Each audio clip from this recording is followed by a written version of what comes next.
Welcome to Black Love and Cinema Podcast. I'm Jessica, a co host with my husband Mansell, who is not recording with me today.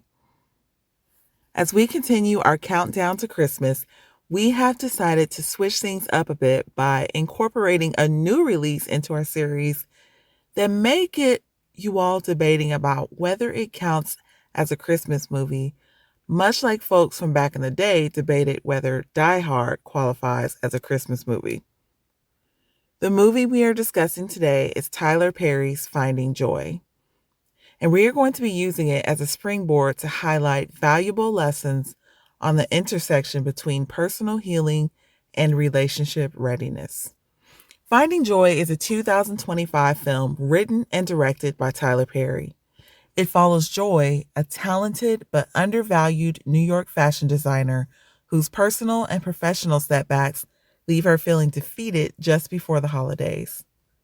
When a trip meant to spark romance goes unexpectedly wrong, a snowstorm strands her in the Colorado mountains where she meets Ridge, a grieving, reclusive man living in a remote cabin.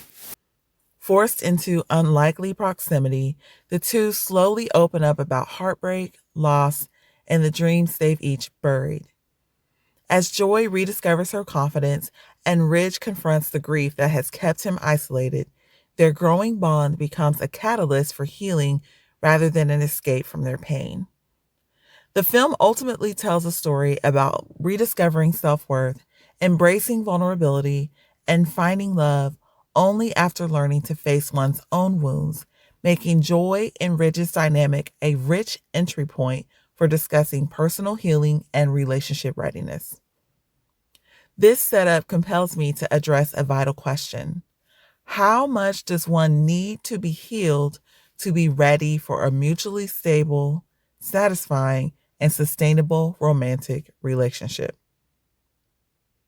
In this episode, I'm going to leverage psychological research and frameworks to help answer this question, focusing on why actively working on one's healing is important before, during, and after a romantic relationship. Part 1: Why personal healing actually matters. While the common advice is to love yourself first, we need a concrete way to apply that concept. To achieve relationship readiness, we must cultivate emotional intelligence, or EQ. We will use the 4 pillars of Daniel Goleman's EQ framework to show why your internal world is the foundation for a sustainable partnership. Pillar 1 is self-awareness. Self-awareness changes everything. The first step is self-awareness. This is a flashlight you shine on your own inner world. Knowing your triggers, your patterns, and your core needs allows you to stop projecting past wounds onto an innocent partner. For Joy, this becomes clear in the moment when she follows Colton to Colorado, expecting a magical romantic breakthrough, only to discover he is not who she hoped he was. That disappointment hits her harder than it should, not because of Colton himself, but because she was unconsciously seeking validation and emotional safety through the idea of him. It's only later, while stranded in the cabin with Ridge, that Joy begins to realize how much her past heartbreak and professional mistreatment has shaped the way she chases connection. Her instinct to attach quickly wasn't about making genuine compatibility. It was about soothing an old wound. That dawning self-awareness is what allows her to slow down, be honest about what she's actually feeling, and approach Ridge from a place of truth rather than desperation. This is the power of self-awareness. You stop repeating patterns and start understanding them. Further, instead of reacting blindly to your past, you can communicate your present needs more clearly, preventing misunderstandings before they start. Practices like mindfulness and self-reflection help you recognize how your actions impact your partner, creating the space to adjust your behavior before it causes harm. Ultimately, the better you know yourself, the better you can show up in your relationship. Pillar 2 is self-management, or otherwise known as emotional regulation. Self-management wins relationships. This is the ability to accurately name your emotions and manage your reactions so they are appropriate to the situation. It's the difference between lashing out to defend your ego and slowing down to express your underlying hurt. Long-term studies reveal that couples who regulate their emotions well report higher satisfaction even after more than a decade of marriage. It is a specific skill that prevents conflict from escalating into destructive behavior, ensuring stability for the long haul. For Joy, a clear moment of emotional regulation appears when she's snowed in with Ridge and begins to feel embarrassed, overwhelmed, and out of control. Early on, her instinct is to panic and snap. After all, she is stranded and humiliated by her failed trip, and she's stuck with a man she doesn't know. But instead of lashing out or projecting her frustration onto Ridge, she chooses to slow down, breathe, and acknowledge what she's actually feeling: fear, disappointment, and exhaustion. Likewise, Ridge practices his own emotional regulation when old grief is triggered by Joy's presence in the cabin. Instead of retreating into silence or pushing her away, as he's done since his mother's death, he makes the conscious choice to stay present and communicate. He realizes that her arrival stirs up feelings he hasn't dealt with, but he doesn't take those emotions out on her, or at least not for long. These small but intentional acts of self-management make it possible for Joy and Ridge to connect without defensiveness, misunderstandings, or emotional blow-ups. Their ability to regulate in difficult moments becomes the doorway to trust, stability, and deeper intimacy. Pillar 3, social awareness. Moving outward, we have social awareness, which in a relationship context is primarily about empathy. This isn't just an abstract feeling. It is the ability to pick up on your partner's emotional cues, noticing the subtle sigh, the shift in tone, or the body language that tells you how they are really feeling. But true social awareness goes beyond observation. It turns compassion into action. Instead of judging your partner for their struggles, it allows you to ask, what are they going through right now? Shifting the dynamic from me versus you to us versus the problem. Crucially, this pillar also entails being attuned to the impact you have on them, even when they don't voice it directly. Noticing if they shut down when you enter the room or tense up when your tone shifts. It is the ability to see yourself through their eyes and recognize the emotional impact that you leave behind every time you interact with them. A powerful moment of social awareness shows up when Joy begins to pick up on the unspoken grief Ridge carries in the cabin. He rarely talks about his past, but his quiet pauses, the way his voice softens when mentioning his mother, and the protective care he gives to her old quilt all signal a deeper wound. Instead of pushing him to open up or taking his occasional distance personally, Joy chooses empathy. She pays attention to what he isn't saying. She senses that his guardedness has nothing to do with her and everything to do with unresolved loss. Her response is gentle curiosity rather than pressure. So later, when Joy repairs his mother's quilt without making a big gesture out of it, she turns her empathy into action. She shows him that she sees his pain and honors it.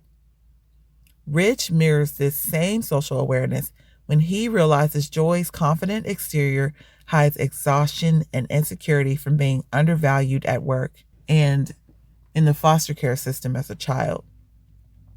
He notices the way her expression falls when she talks about her design being stolen, and instead of offering empty reassurance, he listens attentively and validates her feelings.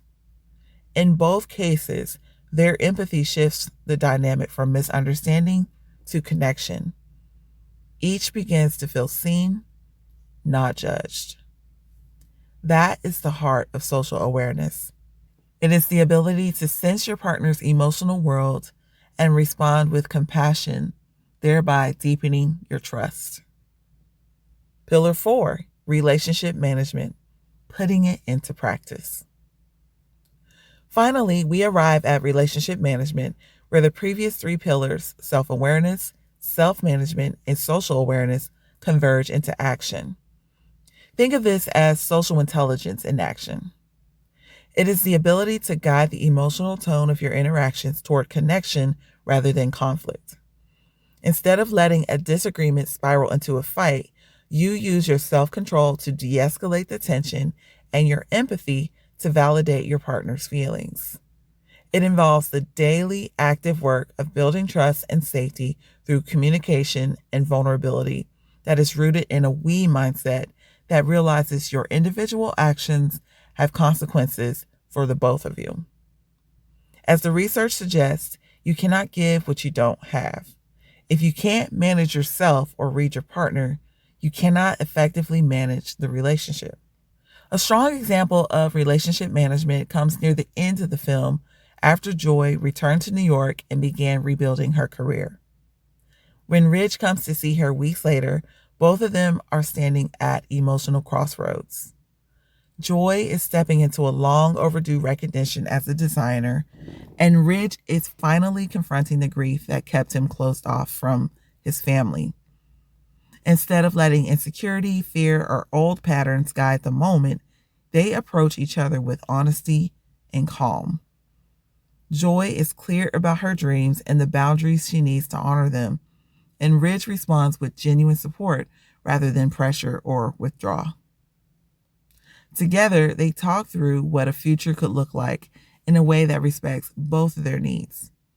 In that conversation, they turn what could have been a point of tension into a collaborative decision, showing how effective communication, emotional steadiness, and empathy transform 2 individuals into a team. You don't need to be perfect, but here's what you actually need. As we've established that healing matters, let's address a major misconception: the myth of being fully healed. We have to let go of the myth of being fully healed. There is no such thing as a finish line for personal growth. The answer to how much healing is enough is found in your commitment to growth, not arriving at a state of perfect healing. In fact, research shows that relationships themselves can be healing environments when both partners are committed to their own personal development. As we see in the film, by the time Joy and Ridge get married, neither of them is fully healed. Joy is still rebuilding her confidence as a designer and learning to trust her own voice. Ridge is still navigating the grief of losing his mother and the emotional patterns that pushed him into isolation. What changed wasn't that they completed all their healing. It's that they developed the willingness and emotional maturity to do the work individually and collectively. Their marriage isn't portrayed as a reward for perfection. It is the next step in 2 imperfect people choosing to focus on their personal growth, practicing vulnerability and effective communication for their mutual benefit.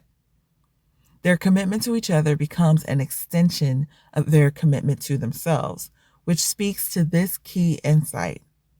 Relationship readiness does not require being flawless, just the willingness to keep working on yourself, empathizing with and demonstrating compassion for the one who is growing alongside you. Signs you are truly ready for a relationship. So if perfection isn't the goal, what does relationship readiness actually look like? It looks like possessing these 4 green flags. 1, radical accountability associated with self-awareness. You have moved past the victim mindset. Instead of saying, "You made me yell," you say, "I didn't manage my frustration well."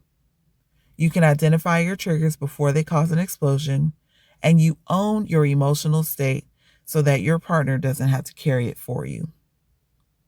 Sign number 2, emotional autonomy. which is correlated with self-management. You are comfortable in your own skin. You don't need a relationship to fill a void or a partner to regulate your mood. You can self-soothe when you're distressed, meaning you want a partner to witness your life, not fix it. Green flag number 3, curiosity over judgment, which is associated with social awareness.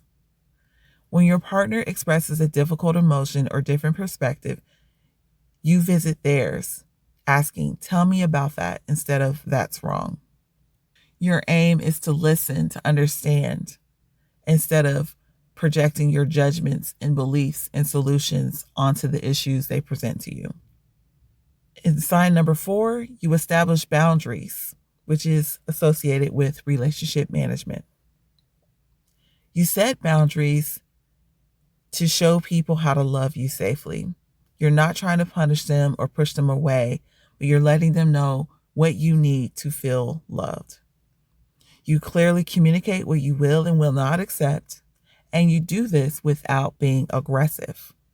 You fight to resolve problems, not to win arguments, because your aim is to strengthen the relationship and ensure that it's mutually satisfying, stable, and sustainable. Now, here are some red flags that indicate you may need more time for healing. These aren't just bad habits. They are specific deficits in emotional intelligence that actively sabotage relationships. Red flag number 1, the blame game. This is evidence of the lack of self-awareness. If you find yourself constantly feeling like the victim in every story, or if you believe your exes are always the problem, this is a major red flag. It suggests you have an inability to see your own role in the mess, your own role in your relationship dynamics. If you can't own your part of the mess, you cannot and will not participate in the cleanup. Red flag number 2, emotional volatility, which is an evidence of lack of self-management. Watch out for the inability to self-soothe. If you require a partner to calm you down every time you are upset, or if you swing from extreme highs to extreme lows without a middle ground, you are outsourcing your emotional regulation. This creates dependency that eventually exhausts the partner and erodes intimacy. Red flag 3, the empathy deficit, which demonstrates a lack of social awareness. This manifests as a refusal to validate feelings that you don't personally share.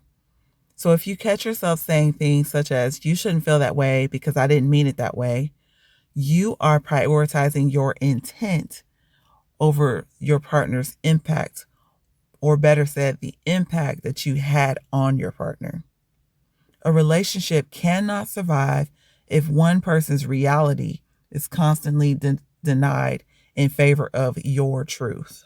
And red flag number 4, chaotic conflict, which is evidence of a lack of relationship management skills. Finally, pay attention to how you fight. If your default setting during a disagreement is to stonewall, that is shut down completely, see John Gottman for more information, or attack your partner's character rather than behavior, or threaten to leave, then you lack the tools to manage your relationship safely. These behaviors turn conflict into combat, making sustainable love impossible. So here's the conclusion. Healing is the price of admission. Ultimately, the story of finding joy reveals that unhealed trauma doesn't just hurt you, it recruits the people you love to act out your pain with you. We often ask, am I healed enough to be loved? Will someone love me past my pain? But those are the wrong questions. The real question is, am I self-aware enough to protect a partner from my unhealed wounds? You do not need to be a finished product to enter a relationship. You do not need to be free of scars, but you do need to be in active recovery. The most romantic thing you can offer another human being is not perfection. It is your own accountability. It is the ability to say, I'm struggling right now, and because I love you, I'm going to manage that struggle so that it doesn't become your burden. So as you evaluate your relationship readiness, stop looking for the finish line to your healing. Instead, look for your toolkit. Do you have the self-awareness to see your patterns? Do you have the mindset and the heart to empathize and demonstrate compassion to your partner? Do you have a growth mindset? Do you have the discipline to manage your emotions and the empathy to hold space for someone else? If you have these tools, then you are ready to build a mutually satisfying, stable, and sustainable relationship. That's all for today's episode. I hope you find it helpful, and I hope you enjoy Finding Joy. That's available on Amazon.